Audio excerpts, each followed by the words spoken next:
I was very pleased to hear the new Speaker of the House, Mike Johnson, talk about the fact that Joe Biden has committed impeachable offenses, or at least he believes there's certainly enough information to have an impeachment inquiry. Ladies and gentlemen, an impeachable offense is not the same as a criminal offense because they're two different tracks.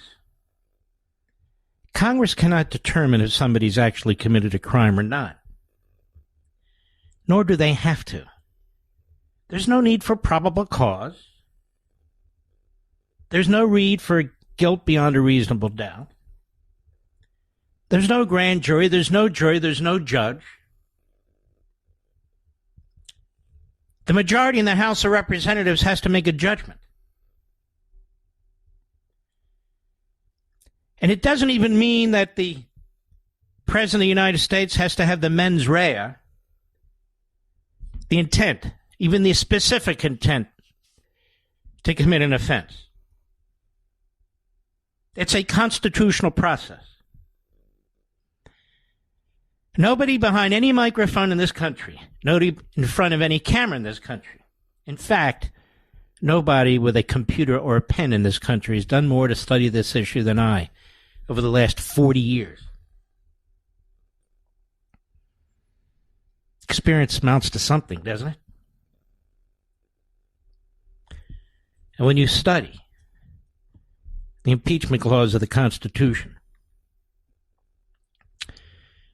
it is something that is unique, but it is something that, in some respects, was based on how Britain handled impeachments, not exclusively, of course. There wasn't 100% agreement on details, but there was 100% agreement on this. If you have a president of the United States who conducts himself in a way that undermines your country, that endangers your country, that's an impeachable offense. When you have a president of the United States who refuses to enforce sanctions that are in place against an enemy of the United States, that in fact is responsible effectively for rearming an enemy of the United States. If you have a president of the United States who in fact will do nothing to prevent that enemy from developing at the 11th hour, 29th minute, 59th second, a nuclear weapon, and in fact has provided proceeds to enable them to complete that process, these are impeachable offenses. These are impeachable offenses.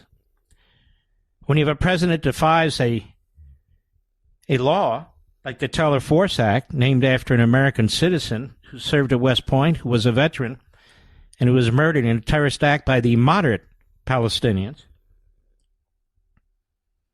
that's an impeachable offense. Now, when you also have a president of the United States who refuses to enforce immigration laws, who refuses to secure the nation, who opens the people of this country to national security threats, that is, who enables the Chinese to provide the drugs for the drug cartels to ship into our country and slaughter 100,000 of our citizens each year. When that president refuses to secure the border and unleashes inhumanity like we've never seen on our southern border, rape, sex trade involving little kids and women, murder, cartels setting up shop in every one of our states, every one of our metropolitan areas, those are impeachable offenses. Those are impeachable offenses. Those are not merely policy disagreements, ladies and gentlemen. Those are impeachable offenses. Because what the President of the United States has done The Constitution doesn't care if he's well-meaning or not. If his IQ is above water or below water. The Constitution could care less. These are high crimes. This is what they meant by high crimes. They didn't mean felonies. They would have said felonies. This is what they meant by high crimes. They didn't mean maladministration. They said they didn't mean maladministration at the Constitutional Convention. In other words, oh, look, I misappropriated by accident, misapplied funds by act. No. If your actions are dangerous to American society, if you're opening up America to terrorist attacks, if you are, by your own actions, refusing to enforce laws, which you're required to do under the Constitution, you take an oath to uphold the Constitution, that includes laws that are signed, statutes. And if you refuse to enforce stringent policies that are in place to prevent the enemy from being funded, and then you don't withdraw those policies, but you quietly refuse to enforce them because you want Iran to get tens of billions of dollars. It's part of your philosophy. It's part of your model. Those are impeachable offenses. There doesn't need to be another hearing. I'm not saying the financial crimes and fraud in the crime family is insignificant. It's very significant. He's a crook. The whole family's crooked and they're corrupt. But I am saying, without another hearing, Joe Biden has committed impeachable offenses. Why would you need to take depositions? Why would you need to subpoena documents? Did Joe Biden hire? Did he hire the Iranian Marxist sycophant to be the envoy to Iran? Yes, he did. Did that individual in turn hire 3 individuals who had contact with the foreign ministry of Iran, one of whom was the contacts were ongoing and is now chief of staff to an assistant secretary of defense? Yes, he did. That's Alger Hiss all over again, times 3 or 4. We don't need depositions to figure that out. We don't need subpoenas to know about it. It's done. This is what he's done. What else? Well, Joe Biden has conferred hundreds of millions of dollars through a UN organization called UNRWA. Short and sweet, UNRWA is a phony front group for the UN that launders money through the refugee program to Hamas. You pay for this. Joe Biden has paid the Palestinian Authority hundreds and hundreds of millions of dollars, despite the fact that acts of terrorism are still being committed against the Israelis and against Americans, quite frankly. And that money is being used, your money, to provide pensions to the families of terrorists who are killed. And the more damage they do, the bigger the pension. That's an impeachable offense.